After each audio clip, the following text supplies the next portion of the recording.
Do do do do do do do do do do do do Do do do do do do do No, do. you're not doing the same. Do do do do Oh, do do do do do do do do do do do. do do. Not That's do what I just do. did. That's what I do in the morning. Do All right. do. Well, good morning, everybody. Welcome to our live stream. I'm calling it our live stream because I got Ron the Waiter right next to me today. It's very awkward to start with him right away, but that's He okay. bringing the big boys right away. He wants to bring in the big boys right away. All right, let's calm down, Ron, let's calm down. We're 500 feet above the streets of New York City. That sun is going to come up behind me, and I like that. And then Ron's got his paneling in the background. It's beautiful. It's beautiful. I like the juxtaposition of everything, Ron the Waiter. The elitist. And then the Mandani working man. No, I'm not an elitist. Did you hear about Mamdani? You mentioned his name. Hold on. He's now, first of all, he has to pay. You know, it's very expensive to have a commercial like on NBC. You know what I mean? Yes. I can't imagine how much that must cost. Yes. He has a commercial that's been running for the past 3 days. Yeah. Oh, this is the commercial. Yeah. I need your money. Yeah. I don't want to ask for your money. Yeah. But I need it. Yeah. I need $4 million. Yeah. Thank you. So that's why, like, when everyone was panicking, going, you're gonna have a Muslim mayor in New York City, you gotta get out of there. I'm like, relax. This meet the new boss, same as the old boss. He ain't gonna be able to get half the shit he was promising the people that voted for him. And the best part of the Mamdani because you mentioned his name, he's been trashing Trump. Trump's been trashing Mamdani. And guess what's going to happen, Ron? Because they're all in bed together. Yeah.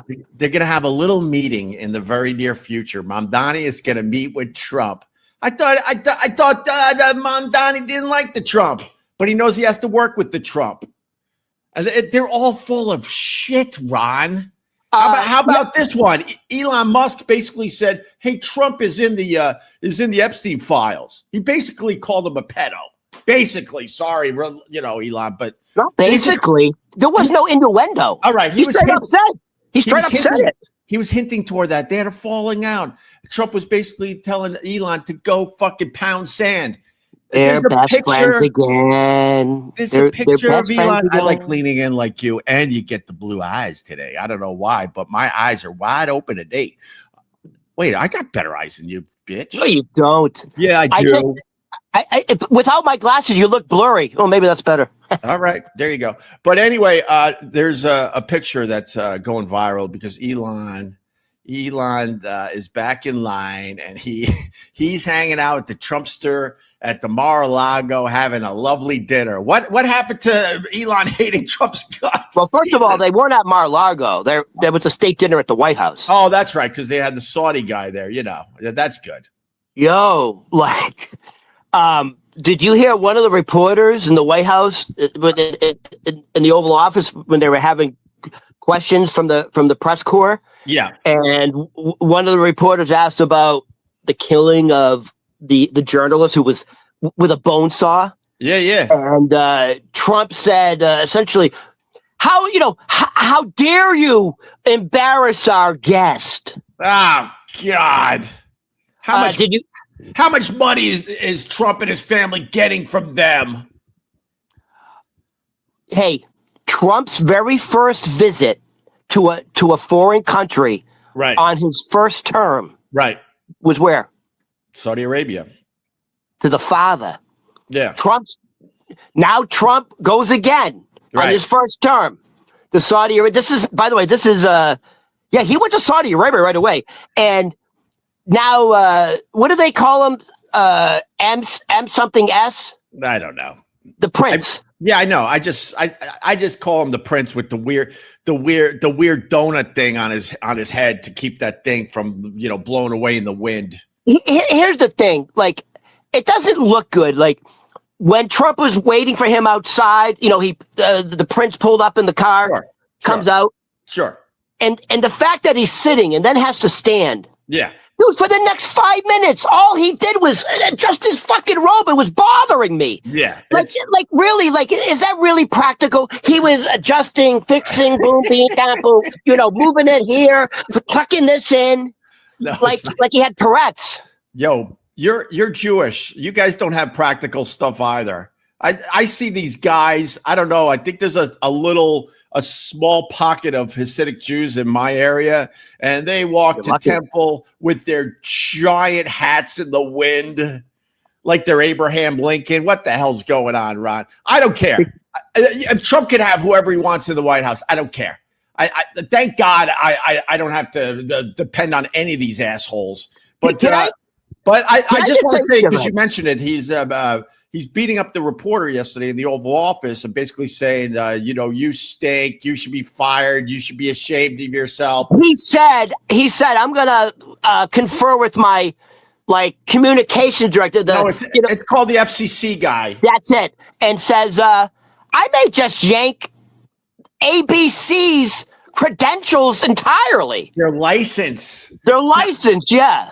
Now let me say this about Trump. I was a big fan, big supporter at first because he was mixing everything up. I was a big fan and he was a Democrat first. It wasn't even about that. It was about a guy going to Washington and really mixing shit up. I was an early supporter. I'm not going to lie to you. I don't support anymore. Okay. Even when I was an early supporter, I still had the attitude of I don't care. I hate them all. But with that said, when he would take his shots at reporters and people in general, most of them deserved it, and I loved it. But now he's attacking people that simply are just doing their jobs and don't deserve it. The Epstein files are huge. They're asking about the Epstein files. He just trashes the poor reporter in front of everybody. She didn't deserve that. She was asking basic questions in the White House. Other reporters, doing her job. Other reporters came to her defense and said she's one of the most credible reporters in the press corps. No, you know what? This is what I was thinking. I was thinking to myself, and look, I can back it up because I'm an idiot. Dude, Trump's a South American dictator. Straight the fuck up. I'm an idiot. So, take it with a grain of salt. But as I was watching her get the shit beat out of her in front of all her fellow reporters and the Saudi guy. In front of the world. The world. I was thinking to myself, would I fucking take that? She had to just take it because she's thinking to herself, if I act up, I will never be back in the Oval Office. Guess what? Oh, well. Hold on. It gets to a point where you have to have dignity. And she should have went right back at Trump. I'm doing nothing wrong. Right. I'm doing my job. These are questions that people want answers to, and that's it. Wait a minute. He did something much worse to another female reporter on Air Force One. That's the quiet piggy line. She said she inquired about Epstein. I got quiet piggy. By the way, I think that's a reference from Lord of the Flies, if I'm not mistaken. Well, I was thinking more 9 Inch Nails. Oh, hey, Piggy. 9 Inch Nails had a song called Piggy, which is a cool ass song. But I got the question, just because you're bringing that up. Trump called, this reporter. Her name's Catherine Lucy. She works for Bloomberg News.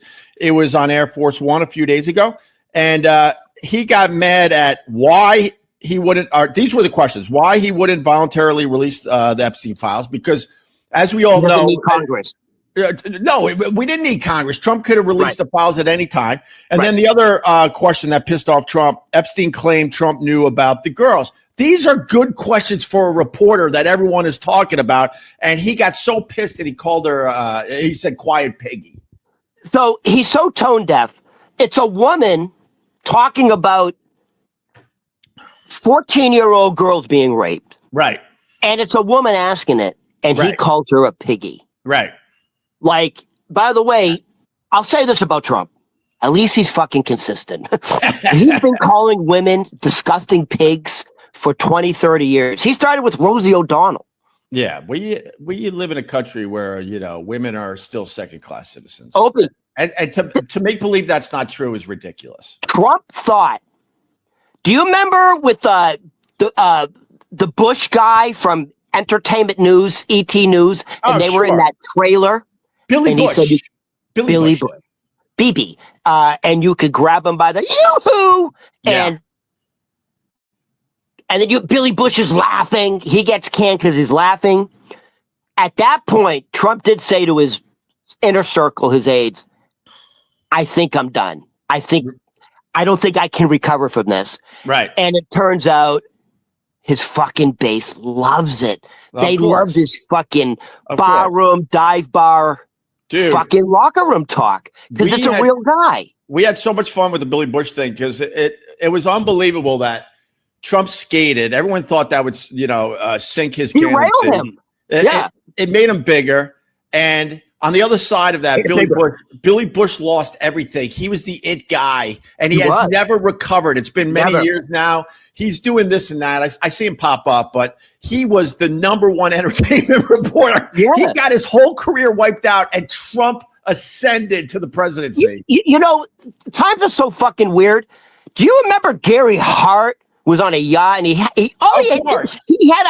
an adult woman sitting on his lap. Of course. That derailed his campaign. That derailed his presidency. Mm-hmm. Today, that would be called, as you would say, a nothing burger. Right. It doesn't matter. Trump going after female reporters, it's not going to affect him at all. But honestly, it's a bad look. When Trump goes after people that deserve it, I was all in. I loved it. But these reporters are asking basic questions that everybody, at this point, the majority of America want answered. By the way, if they don't ask those questions, they won't be working for that company. That's your job to literally ask those questions. If you're not going to ask those questions, you won't be assigned to the press corps. So they voted to release the Epstein files yesterday, and know what I did? Scam. I went, yawn! It's all fucking bullshit. We are being gaslighted. Because let me tell you, when they say the Republicans are playing chess and Democrats are playing checkers, well, the Republicans are playing chess because this is what they did. They're very clever. They're very clever. Right. They decided to open up an Epstein investigation into Democrats. Right. Right? Now, because there's an open investigation, by law, they can't release the files. Right. Dude, I don't know if the public knows that. They will know that. Trust me. They will know that. There's people that do know that, and the rest of the country will know that. I look, everyone's applauding finally, and I'm just sitting there like, yawn. You're never going to see any of the juicy stuff. He's only doing it because, by the way, they said this may be the first time in Trump's presidency, first or second, where the Republican House pushed back against him, and the House got their way. That hasn't happened before. That's a bad sign for Trump because his numbers are so fucking low. They're in the 30s supposedly. But, the funny thing is, Fox News is still protecting Trump because I was watching the coverage yesterday. They had the press conference with the Jeffrey Epstein victims. They're all older, middle-aged women now, so they have to show the pictures of what they look like so people can really fully understand how perverted and sick Epstein was, right? And then I'm like, well, I'm one of these guys. I try to watch all the cable news channels. I really do. And I flip on Fox, and they were just talking. They were talking about everything, but they ignored the whole thing yesterday, which is fucking crazy to me. But anyway, you're never going to see the juicy stuff in the files. What they release is going to be all those black bars. Hold on. Yes, hold on. So this just came out. So apparently, there are hundreds of FBI agents at Quantico, Virginia, scrubbing his name out of the. There's thousands, and I think there's like 20, 30. I don't know. There's like maybe 50,000 Epstein documents. Yeah. By the way, it's around the clock. It's like 24 hours. There's hundreds of agents at Quantico, Virginia, scrubbing his name out of everything. Well, and here's the other thing. Yeah, it's all theater. He could have immediately released the Epstein files. He did it with Amelia Earhart. He did it with JFK. He did it with Martin Luther King. Well, here's a couple things. We don't know for sure they're scrubbing his name out, but a lot of people are assuming that's exactly what's happening. No, we don't know for sure because that would be a massive fucking story. Look, but that's been reported that there's hundreds of FBI agents. All right, fair enough. But, going over the files, and they assume he's being scrubbed. Yeah. But here's the other thing, and this is why I like to try to hit both sides of these issues. Yeah. I honestly, I learned yesterday, but I guess I knew if I really thought about it that there's been 5. The Epstein thing has been going on for almost 30 years. There's been something like 5 fucking presidents, and there's a few Democrat presidents. 5 administrations. By the way, some of the five. Sorry, there have been 5 presidents that could have released Epstein files. Obama never did. Obama could have released them. Biden could have released them. Trump could have released them. Huh? Trump could have released them his first term. Well, my point is you can't put all the blame on Trump on this one because we had presidents that could have released this shit a long time ago. And Opie, so the question is, so the Republicans say, well, why didn't the Democrats release it if Trump was on there? Trump is on there. That's not the issue. Everyone's on there. Right. It's not just, by the way, it's Epstein did associate with Democrats more than Republicans. And Donald Trump was a hardcore Democrat, back in the day when he was best friends with Jeffrey Epstein. Yeah. What was I going to say? Well, just that they could have, simply put, they could have been released. And I bet you were going to say something like this. Let's go with Biden. If Biden knew that he could really hurt Trump, and protect the Democrats and the Epstein files. Okay. I think this is the point you were going to make. He would have released them, but these presidents have looked at these files. They're privy to everything, and they're like, "Oh fuck, we really hate Trump, and this could really take him down. But it also will take down all these other people." I promise you, Joe Biden, all the inner circle people, they know what's in there. But the reason the Democrats are releasing it, it's not because I'm sure Bill Clinton's in there. I'm sure he is. But it's not about that. It's about other nations. It's about, dude, the Saudi Arabian, the royal Saudi family. Prince Andrew's already been stripped of his royalty titles, but it goes, dude, we're talking Monaco. We're talking some of the exclusive, was it Abu Dhabi? Is Abu Dhabi with that fucking Arab place? It's considered Abu Dhabi. Yes, Abu Dhabi has how do you say it? I don't know. I don't speak Arabic.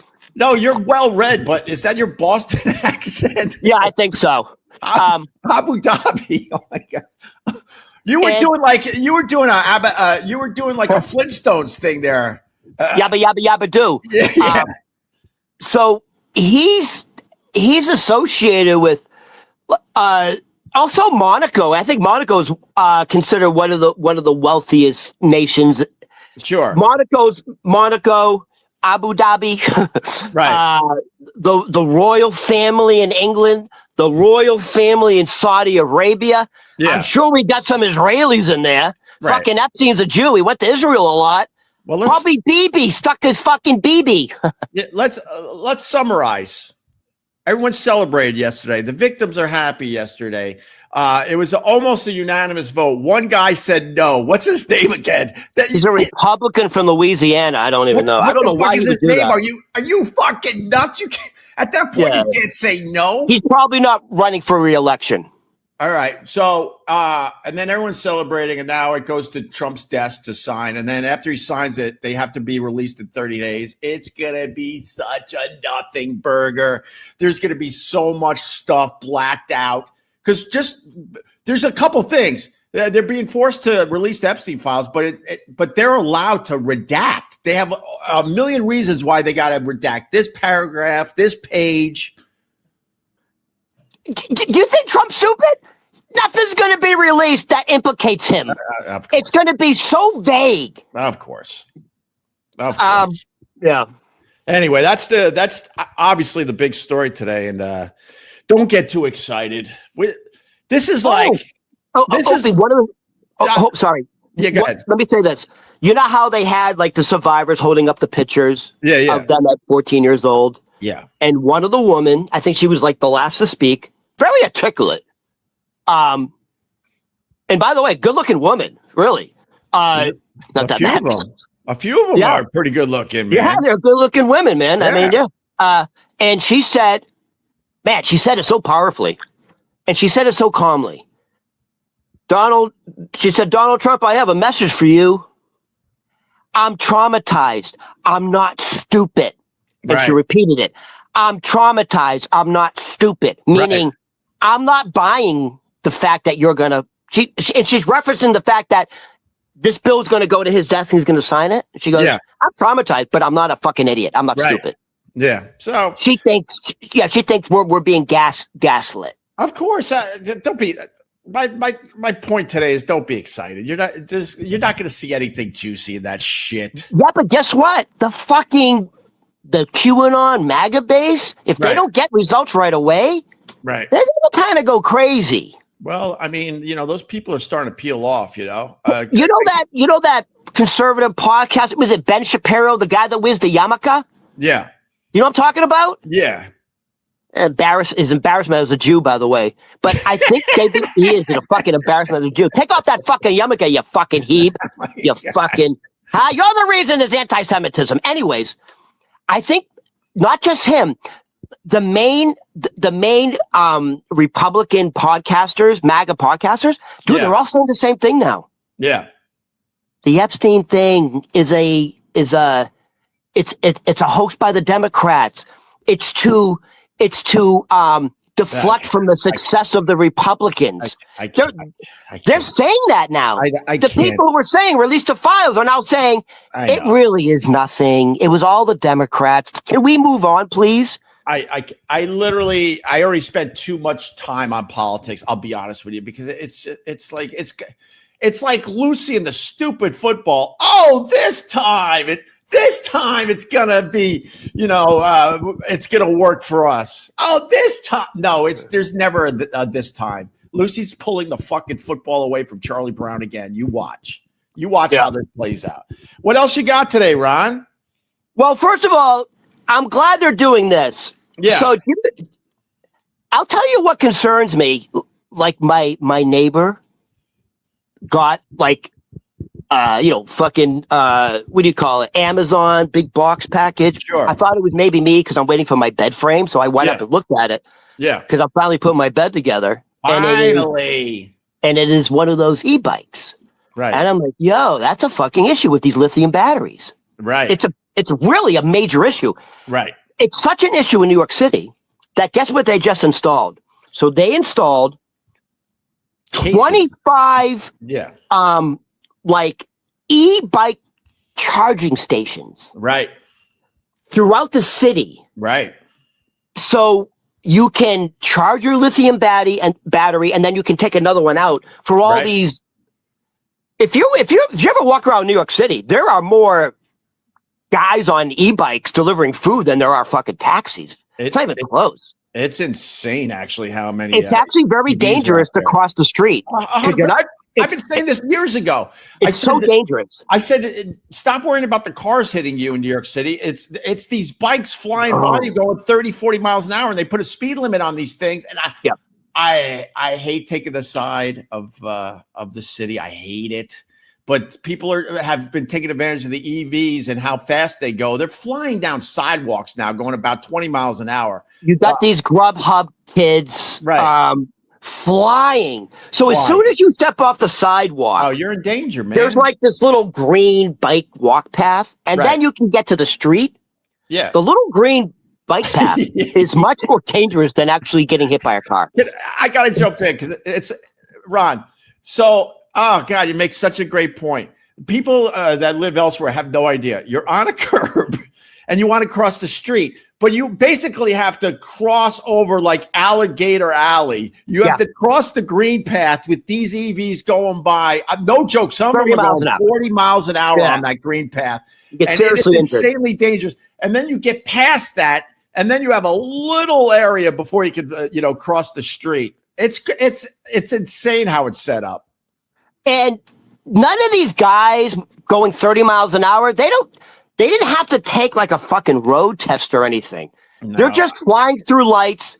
I've seen people get seriously fucking injured. Oh yeah, all the time. And I've also seen lately I just saw this like 2 months ago. Right. Fucking e-bike flying, and the guy opened up the passenger car Oh yeah. And like shattered the glass, flew over, the door smacked, like, ambulance showed up.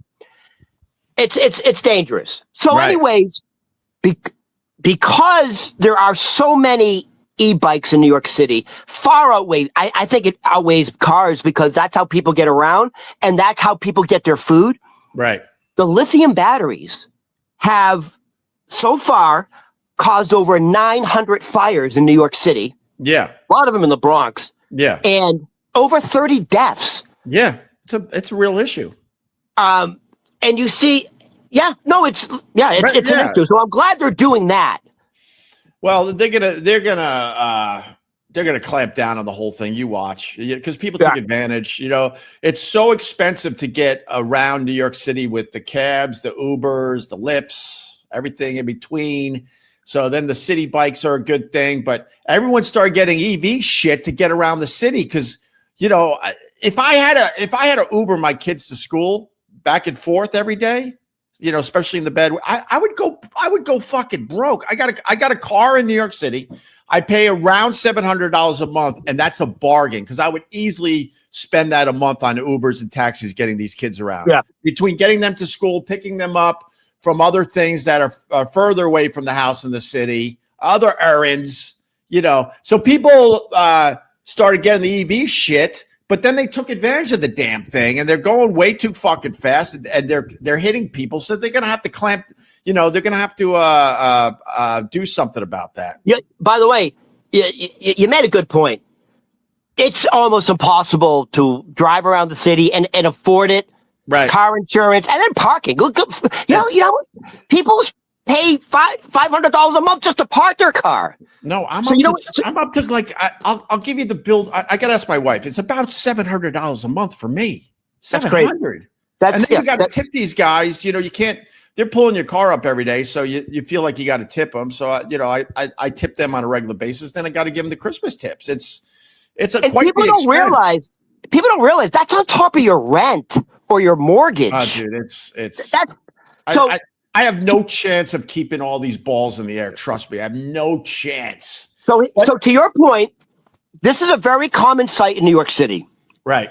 You'll see these guys in fucking suits with fucking beautiful brown shoes, with their fucking brown leather bag over their shoulder. Right. And they got those, like, it looks like a surfboard with a handle. Yeah. And they are, talk about those giant, is it a scooter? It's like a surfboard. Yeah. Okay. Go ahead. No, go ahead. I'm with you. There's so many different EVs that it's hard to keep up with all of them. They're coming out with new shit all the time. Right. So the common thing now is you see these Wall Streeters. Right. Flying down in these very expensive, it looks like a surfboard. Right. With a pole in the front with a handle. Yeah. And they are literally flying, going in and out of traffic. Right. And that's how people get around New York City now, especially with the price congestion. I don't blame them, man. They made it too expensive to get around New York. It's absolutely insanity. We all have electric shit now. Half the people in this building have some kind of electric thing to get around a little bit. But anyway. It's the lithium batteries. I'm glad they're addressing the problem. It's a very scary issue in New York City. There you go. All right. What else, Ronnie? All right. Well, listen, Opie, I don't want to. You seem like you're in a good mood today. I don't want to deflate today, Ron. What do you mean? So maybe I finally slept last night. You look good. You look at you. You look like a Gerber baby with the pink skin. Look at you. By the way, you look AI. Doesn't even look real. This is why I keep my eyes shut, most mornings, because the eyes are a little too dreamy. Check, please. So I don't know why they're open today. I think I finally got a good night's sleep. It's ridiculous. Yeah. So hey, can I turn you on to a documentary that I want you to watch and then I want to talk about? Go ahead. There's a documentary on Netflix. I want to turn our audience on to this. I was watching the Montreal Expos documentary, about the Montreal losing their baseball team. Half the fucking movie was in French, so you might want to blow that one off unless you want to do a lot of reading. It is an interesting story, but the subtitles killed the fucking thing. And then I moved on to something. Well, there's two. There's a documentary on the mob in Philly that is fucking amazing. That's on Netflix. And then I moved on to The Perfect Neighbor.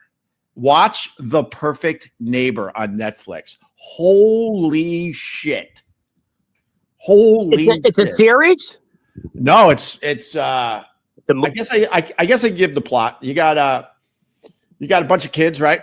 And they're outside all the time, and they're playing in this space that is nobody's. It's no man's land, but it's too close to this one older white lady who really hates kids and is constantly telling the kids to leave that property, and then she's putting up signs, no trespassing and all this, and she's calling the police a lot. They're calling the police a lot because there's definitely a confrontation between this older lady, white, and mostly black kids across the street that are all very young. They're riding their bikes. They're playing football. They're being basically kids. And oh boy, things get crazy. Let's just put it that way. It's called The Perfect Neighbor. I don't want to give anything else away. And it turns out I didn't even know until near the end that this was a huge story in the news. I had no idea. Huge story. Oh, based on a true story? It's what's great about it is you got the cops with the body cams, going to the old lady, talking to the older white lady, then talking to the kids, talking to their parents. It's all on body cam as they're trying to figure out. The lady hates the kids. The kids are doing what kids usually do. And then there's kind of a confrontation that happens that is unfucking believable. So this is something you're watching by yourself or with your family? I watched this one by myself. Yeah, yeah. My wife doesn't go in with the what do I say? Like the crime stuff. What is this too? What about your kids? Is this? No, man. They were doing their thing. They were mostly doing homework, actually. Oh, you got good kids. Oh, here you go. John Quartz. Perfect Neighbor is insane. It is insane. But I want people to see this thing before we really dive in and talk about it. It is insane. Because the body cam is the whole documentary, basically. But it's fiction. And one of the officers is like, look, we get it. When I was a kid, I also maybe was a pain in the ass to older neighbors and stuff. So they're putting some blame on the kids, but then they're talking to the old lady like, why don't you just ignore them? She's like, I can't ignore them. I can't. And every time the kids got close to her house, she would set off her car alarm, just anything to get them away from her house. And unfortunately, she rented a house that's next to basically an empty lot. And then the house is another house on the other side. So there's a little piece of land where the kids did a lot of their playing. It's a great documentary. All right. Great. All right. Anyway, move on, Ron. Sorry about that. Oh, no, that's good. I have Netflix. Maybe I'll check it out. I bet you my roommate watches all that shit. So you know how at the end of the year they have like the top 10 this. Yeah, sure. Opie, they came out for year 2025, the top podcasters for 2025. Right. Opie, I had to clean my glasses. I got out my bifocals. I went over the list 3-4 times. I didn't see Opie and Ronnie. Well, we're new to the podcasting, Ronnie. We're new to this. Maybe we'll be on next year's list if we keep. I'll tell you what made me happy. Huh? Your buddy wasn't on it. Well, who's my buddy? Howard Stern didn't make the list. Howard Stern didn't make the podcast list? He did not make the top podcasters of 2025. And he's officially podcasting because they take his show and they put it out there as a podcast. Right. So I think he qualified. No, he just didn't make it. He's not that good. He's boring. Yeah. Boring. All right. So here are the top podcasters for 2025. I expect in 2026, Opie and Ronnie to be on this fucking list. Huh? All right. Here we go. Let's see if you know who these people are. All right, let's go. The Joe Rogan Experience. What place? I think he's number one. He's the top podcaster. One? Huh? Why would you go with number one? No, but just I don't know. It didn't go 1 to 10. All right. Well, Joe Rogan, fascinating guy, interesting guy. Respect to him because he was the guy that was putting guests on a show that most people in, let's call the mainstream, although like Joe Rogan is mainstream media now. Do people understand this shit? He's now mainstream. But he got successful because he found these people that were very interesting that no one else was talking to. And that's what made his podcast explode. He was on the Opie and Anthony show, always came in with very, very interesting stuff to talk about. But I got to say it here today, not that funny. I never thought Rogan was funny. I thought he was really, really interesting, though. Did he start off as a comedian? I mean, he's been in the comedy world, but I mean, so what was his? How did he get into this? Because he started doing like shows and then started his own podcast, and he came on our show a bunch and other shows, and he just had really, really interesting things to discuss. No, I was wondering, like, did he start off in comedy and go into the broadcasting, or he was kind of a broadcaster? I mean, he was on the TV. He did the Fear Factor, and he was out there in LA for a long time. So he was at the Comedy Store on a regular basis. Wait a minute! Didn't Joe Rogan do a television show with Phil Hartman? Yeah, News Radio. Oh, that was a good show, right? But okay. So he was on television. Yeah. And I was an early listener of the Joe Rogan podcast. I was on it once. I had a good time. It was awesome actually. But I tapped out because one thing I'm worried about with us talking too long, people, their attention spans suck. And to like try to listen to a 3-hour Rogan podcast every day, I finally tapped out. I think it was the panic of seeing all the episodes piling up that I couldn't get to. He also he's still doing it. He's very influential, and he's part of mainstream media. So God bless Joe Rogan. Well, I mean, this guy can influence politics. Right. He's got Gavin Newsom coming on his show now. I didn't like that Rogan. He didn't press Trump when Trump was on his podcast. It's like fucking press the fucking guy. You have nothing to lose, Joe. Yeah, you should not be one of these guys that support you shouldn't support anybody. You should just be pushing everybody, pressing them, asking the tough questions. You said Joe Rogan's not really funny. He just recently had a Netflix special. It was all right. Yeah, I mean, it was all right. Oh, you saw it? It was all right. If it wasn't Joe Rogan, I don't think Netflix would have put that on their network. It was all right. I mean, was he funny? It was all right.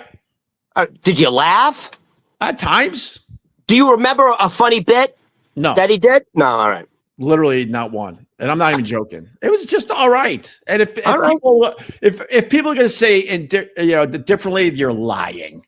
I mean, it's not like fucking Richard Pryor or Eddie Murphy doing Delirious. I get it. Oh God, not even close. All right. Okay, so like I said, I started off with the Joe Rogan first, but the list wasn't like they didn't say they just said these are the top. Yeah, all right. Go ahead. So go ahead. I don't know who's number one. I bet you it is Joe Rogan. His fucking numbers are in the millions. Joe Rogan's number one. Theo Von's gonna be on the list. Go ahead. Give me the list. I don't see Theo Von on the list. All right, he should be. No, he shouldn't be. He's overrated. Okay, so here's another one that made the top. People lose their minds with this honesty, but fucking Theo Von, he's overrated. Should he have a big podcast? Yeah, sure, of course.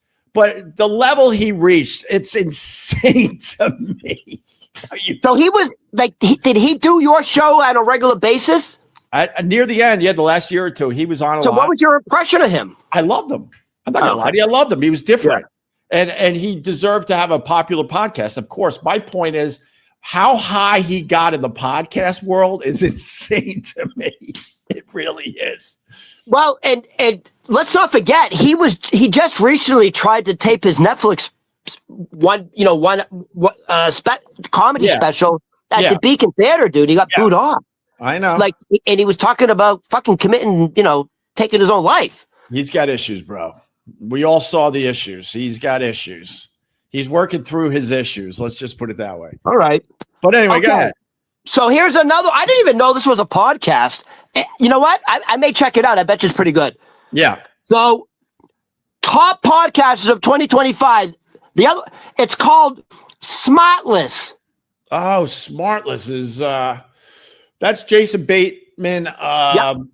I forgot the other guy's name who really carries the show. Sean Hayes is a powerhouse, bro. No, Sean Hayes is the weak Will link Arnett. on that he's the weak link on that podcast. Trust me. Really? It's the Canadian dude. What's the other guy's name? I forgot his name. It's Jason Bateman, Will Arnett. Oh, Will Arnett. Okay. Will Arnett is a powerhouse. He's really fucking good. Jason Bateman is swarmy and dry. No, he's witty. He's witty. No, he's good. And then you got, what's the guy's name from Will and Grace? Sean Hayes. He's just okay. He's just hanging on for dear life. Those other two guys really? are yes. The other two guys are carrying that podcast. I was a regular listener to that. It's really good. I tapped out of that one too maybe about 6 months ago. Okay. So here's another one. I've heard of it, never seen it. I've seen the girl. She's kind of hot. It's called Call Her Daddy. I thought it's Call Me Daddy. Call Her Daddy. Yeah, I guess Call Her Daddy, right? Yeah. Call Her Daddy by Alex Cooper. She's taking over the world. What's her deal? She's a big star at Sirius XM. Howard is jealous of her, even though Howard's trying to say he's not. And so what is her deal? She's just really hot. And I don't have an opinion on her because I've never listened to a minute of her show. She's big. She has a big influence, apparently. No, I know. She's massively huge. I mean, there's no denying it. But I don't know much about her. So I wish you would have gave me the list. I would have been able to do a little research on this to help you out a little bit. But here's another one. Yeah. I don't know it. The Mel Robbins podcast. No idea. No idea. No idea. This American Life. Nope. No. Huberman Lab. Nope. No. Okay, so the Huberman Lab is a science and health podcast. Okay. This American Life is a narrative journalism podcast, whatever the fuck that means. The Mel Robbins podcast, I don't know. All right, how about this one? Wait. I got to go to someone I respect, Vincent Scaramuzzo, even though we yell and scream at each other once in a while on the live stream, but I never blocked them. She's hot. It has big guests, but boring as hell. Oh, God, really? You can be hot and boring. Yeah, if you're hot, she is hot, dude. If you're hot, you could be boring. If you're ugly and boring, that doesn't work. But a lot of people will look past your boringness if you're hot. Excuse me. Can you imagine if Mick Jagger wasn't a rock star? That guy's got what is that phrase from Sanford and Son? If I put your face in dough, it would come out for Gorilla Cookies? Yeah, the Gorilla Cookies line, sure. There you go. Yeah, but I have a thing on that too. Some of these, especially rock stars, and Howard Stern's in that category, they're so goddamn ugly, right? But they get so famous that you don't notice their ugliness anymore. It becomes like unique, yeah. It almost becomes that they're good looking, but the reality is you take away their fame, their money, their fortune. If you saw Howard Stern walking on the street, you'd be like, oh my God. You would literally cross the street from that monster. I can say this as a Jew. That guy got a fucking big old Jew nose. Holy shit. Who, the Howard? Howard Stern, yeah. Yeah. And this is my experience playing. I played high competitive sports in high school and college. The tall, lanky guys. Yeah. Holy fuck, dude. Hung like elephants. All of them. It was like. Not him. Every tall, thin, lanky guy I played sports with had massive fucking elephant trunks. So I'm assuming Howard's hung. No, it famously talks about it. He's hung like an acorn. Really? Yes. Oh, I thought, all right. And my friend Jackie the Joke Man, for some reason, he sends me old Howard Stern videos and stuff that have been forgotten. I post them every once in a while on the channel. He gave me a video of Howard Stern playing basketball. It's the greatest video I've ever seen. He stinks. So why don't we? You just literally we can talk about it. He's literally. I could do that. I don't think I can find. I can't find it right now, but I could do that. Remind me after we're done Friday morning we can do it. Yeah, remind me. I'm going to remind you of that. He is so god awful at basketball. He's 6. I think. Man, I saw him in the hallway a bunch at Sirius. He's like, I think he's like 6'7", man. He is massively tall. It's ridiculous. I can't believe he's not hung. And he can't play basketball. Yeah, I grew up with guys like that because unfortunately I didn't get the height. I loved my basketball. I just didn't get the height. I had the skills. I didn't have the height. And the coach would see these giants walk in the hallway, and the coach would always try to get these guys to play basketball, and some of them were just god awful. And the coach would basically have a nervous breakdown, like, you're 6'9" and you can't play this sport. Anyway, so he's not athletic, is what you're saying. All right.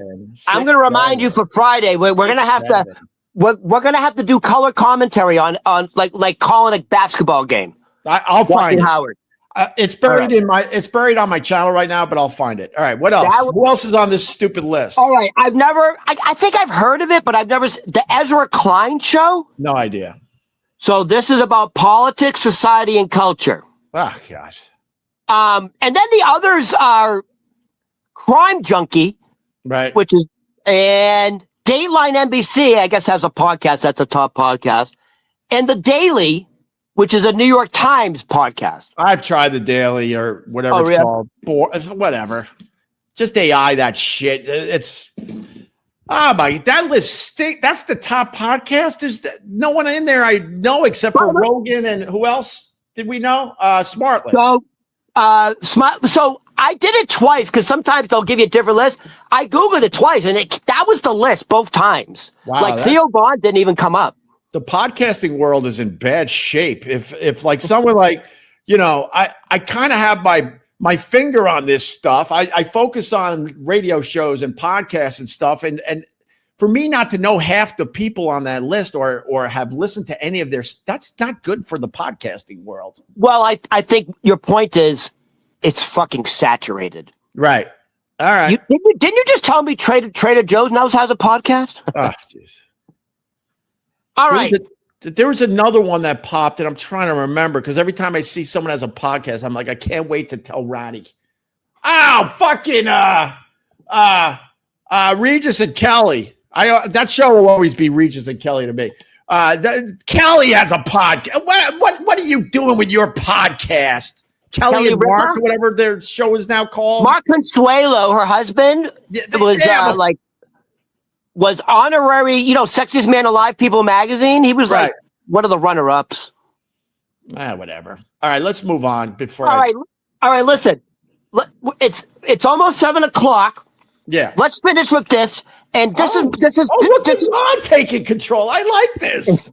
Well, someone has to. Okay. Dude, I'm not gonna lie to you. I'm gonna lower my guard a little bit today. You make this easy. Thank you. If I had a nickel for every time a woman said that to me in bed. You make this easy because you're well read and you come to the live stream with shit to talk about. You're just not used to working with real fucking talent and professionals. Relax, Rod. This is why I have to keep my guard up. So listen, this is my curiosity. Huh? Since we talked about Aerosmith yesterday, I said, you know what? I think there's a lot of really good bands that came out of Boston. Can I name some? I did a little research. So I'm going to name them. Can I try to name them? Go ahead. And then I want to know, have they been on the show? All Go right, ahead. Let's see. The number one band to come out of Boston is Aerosmith. For sure. On the list. Got it. Although if Boston kept going, they would have been number one because their first two. So Boston as well, right? Obviously. Yeah. By the way, Can I say something about Boston? Yeah. They were all students together with the Boston Conservatory there on Newbury Street. Yeah, but the whole band is Tom Scholz or Schultz, right? Tom Scholz. People don't understand how brilliant that guy was. He went to what, MIT, you said? No, he went to the New England School of the Boston Conservatory there on Newbury Street. Oh, okay. New England Conservatory of School, like it's one of the premier music colleges. People don't understand that first of all, the first two Boston albums were amazing. I was a huge fan growing up. And then the third album came out, with Cool the Engines. I was like, fuck. They're done. But their first two albums were amazing. But people don't understand how brilliant Tom Scholz is, because he put those albums together in his, basically, I think it was his parents' basement with equipment. You got to remember, this was the 70s. Nowadays, you're like, oh, what's the big deal? Everyone's can put music together on the computer now. He had giant pieces of equipment in his basement putting those albums together by himself. And then he hired a band, basically. Brad Delp didn't really have much to do creatively with that band, but he was a great singer that could sing Tom's songs. Oh, shit, I forgot what I was going to say about Boston. God damn it. All right, well, I'll keep babbling then, because you asked. Aerosmith came on the Opie and Anthony show back in the day. Sid. That's what I want to say about Boston, sorry. Yeah. The one thing that you kept hearing about them is they were losing money. The studios were losing money on Boston because, like, it was taking 5 years to put out an album, right? Right. Wasn't that the knock on them? It was years because he was a perfectionist. The guy Schultz you're talking about, he was a musical prodigy. He's a brilliant mind. I would love to know what he's doing nowadays, because I bet you it's something pretty interesting. But all right, go ahead. What else? The angle with Boston, Sib, the drummer, used to hang out at all our WAF events back in the day. Oh yeah, I drank more shots and beers with Sib. Really? Anthony drank way more shots and beers with Sib than me, but I certainly had my share with Sib. He hung around AF in our events, so we kind of got to know the guy. And then famously at a WAF Christmas party, they hired a Boston cover band. And like, oh, this is, not a Boston cover band, sorry, a Beatles cover band, sorry. And this guy's up there singing these fucking songs. I'm like, God damn, this guy's good, right? It was Brad Delp. Oh. Brad Delp. So he's in one of these giant 70s bands. Fast forward a couple decades. Now he's the lead singer in a Beatles cover band moving around Boston trying to make money. Yeah. Yes, I know this. Yeah. I had family who went to that. They said it was amazing. It was really good. And then Anthony dabbled in singing, and by the end of the night, Anthony sang a song or two with Brad Delp at the WAF Christmas party. And I'll be honest with you, I don't like Anthony at all, but I try to be fair with a lot of this shit. He fucking crushed it with Brad Delp. Can you imagine you go on stage with Brad Delp and you pull it off? He did. He absolutely pulled it off. But I met him that night briefly, and that's about it. I have a question. So Opie and Anthony was on WAAF and WBCN? Yeah, when we came back. Oh, okay. All right. When we came back, we were working for a CBS station in New York, so they put us on their CBS property in Boston, which was BCN, which was our enemy when we were up there. Yeah. I got confused. You started off at AAF, then went to BCN. Yeah. All right. Yeah. All right. What else you got besides the Boston? Oh, Godsmack. Godsmack. Yep. Famously, we hung with Sully. Sully did our radio show. Sully did our radio show before he was quote famous with Godsmack. He locally he had a bit of a name for himself. And he seems like a pretty fucking cool guy to hang out with. Dude, I became a huge Godsmack fan. Do you know my Godsmack story? No. I get to tell these stories to someone that has never heard them. So I have a really good friend, Jay. He moved to LA, which just sucks. So we don't get to see each other as much, but we text each other and call, and we try to keep in touch. But his name for the Boston fan base was Jay in Framingham. He became a guy that was faxing in a million one-liners for the Opie and Anthony show. He was hilarious.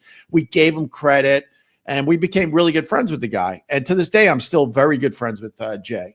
And we went to a WAF event where Sully was doing a drumming exhibition, and we were there. I don't remember all the details, but we were there. Sully was there, and Sully famously was shopping around the first Godsmack CD, and he gave me a copy. He's like, "Oh, I really want you to check this out. I really think this is gonna be something." I'm like, right on, Sully," And we were definitely big fans of Sully. And on the way, Jesus, this makes my friend Jay in LA laugh so hard. So I had I think I had my Honda Accord back then with a sunroof.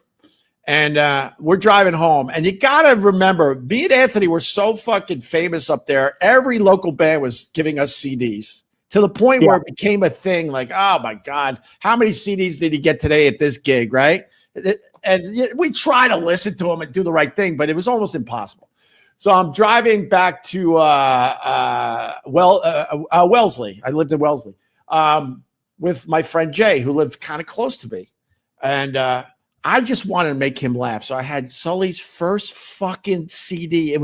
He might have only had 20 copies at this point, right? And he wanted me to listen to it. And I opened the sunroof, and just to make Jay laugh, I threw it out the window into one of those stupid rivers that you have up there. He laughed. We laughed all the way home. And the joke was on me because he also gave the CD to Rocco, the night guy. And Rocco decided to just start playing tracks. And Sully, famously in a lot of articles, including Rolling Stone magazine, credits Rocco from WAF for really helping launch Godsmack's career. That could have been me and Anthony. But I went for the joke with my friend and threw it out the fucking window. Once again, self-sabotaging yourself. Yeah. Once again. But it was fun. It was fun. All right, listen. And then Sully, he invited us to all his shows. He came on. He was awesome. Hey, I saw them at the Beacon Theater. Fuck, dude, they're amazing. Kick ass. They're amazing. They're fucking great rock and roll band. They're amazing and still going strong. Now the list for the Boston bands. Oh boy, you can't put a lot of people think the Standells. I love that dirty water. Wait a minute. Hold on. Boston, you're my home. I know the story of the Standells. I always thought it was a local band because they're talking about Boston. Hold on. What band you saying? Standells. Oh, I don't even have that. No, they're not on the list. On my list. I'll tell you why they're not on the list. It's a pretty decent story. In their song Dirty Water, they talk about, Boston, you're my home. Down by the River Charles. That's where I saw her. Right? You know that song. I'm from Beacon Hill. I live beside the Charles River. Right. Turns out that fucking band's from L.A. Oh, really? And they're talking about Boston being their home. And people were like, wait, you guys aren't from here? No, we're not from here. I love that dirty water. Well, it's kind of like the John Fogerty thing. A lot of people think John Fogerty, because of all his songs about the South and the Bayou, chasing down the hoodoo dare. One of the you think he's from like Louisiana, like he's from New Orleans or something. Right. You think he's from the Bayou. He's from Northern California. He's a liberal. But he had everyone fooled. Everyone thought he was, from the deep South.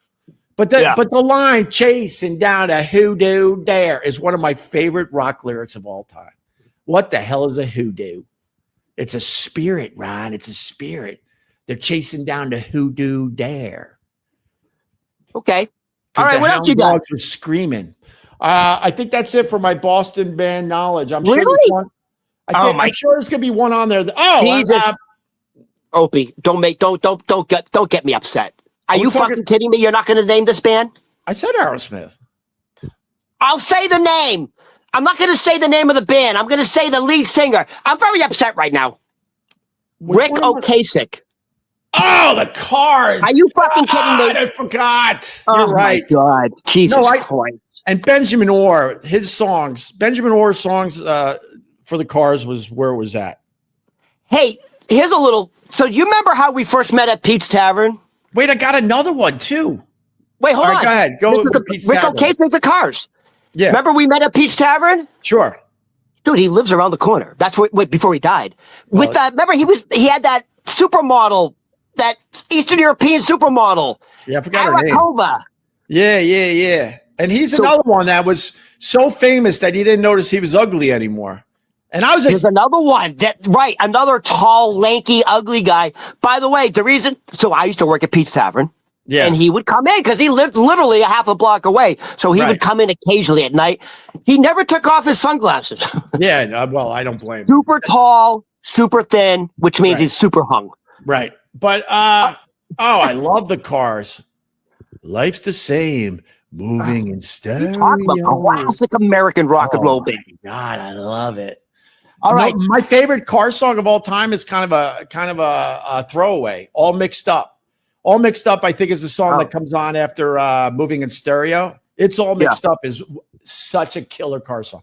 I got another Boston band. I just remembered because I have a story on him too. Go ahead. Peter Wolf, Jay Giles band.